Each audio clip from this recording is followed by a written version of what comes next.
Today I would like to talk with you about what I call the "what have I done wrong" narrative that some of us have.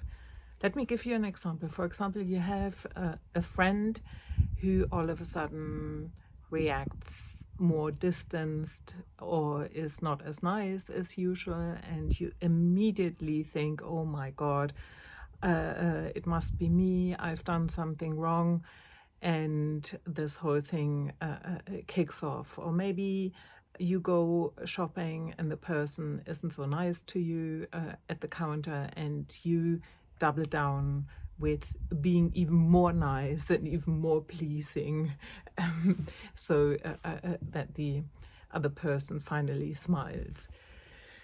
I don't know. I don't think that every one of us is dealing with this, maybe to a certain extent, but I for sure have the feeling that when people have been scapegoated a lot in their life, it is an issue. Or if they have been blamed and shamed a lot, maybe the way they grew up. And it kind of is,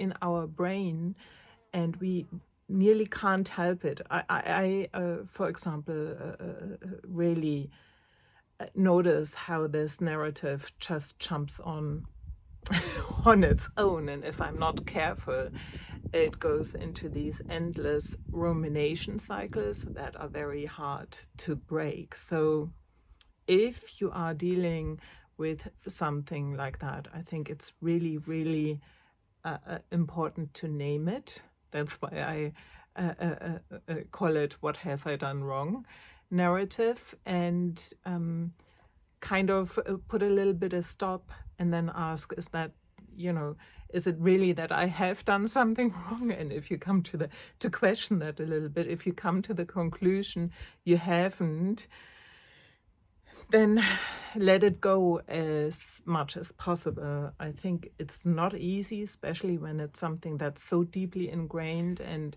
you might have been carrying with you for a very long time. It's like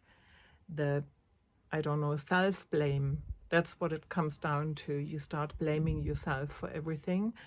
And I would say it's like a protective mechanism. And I also would say that if you are dealing with this, it's probably not enough just to do it once, but to catch yourself again and again and again and again when you are trapped in this "what have I done wrong" narrative.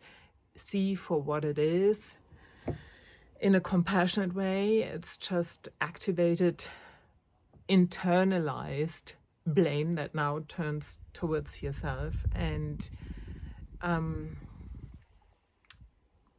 let it go in that moment as much as possible. I think it's something that really is a tough one to overcome, but possible.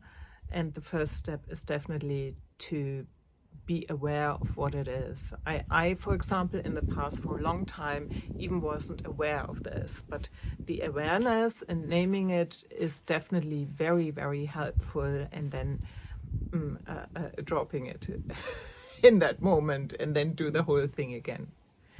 So let me know whether you're dealing with this "what have I done wrong" narrative and what you do with it. I would love to know. This is Anja Kersten, life coach and artist. Take good care. Bye-bye.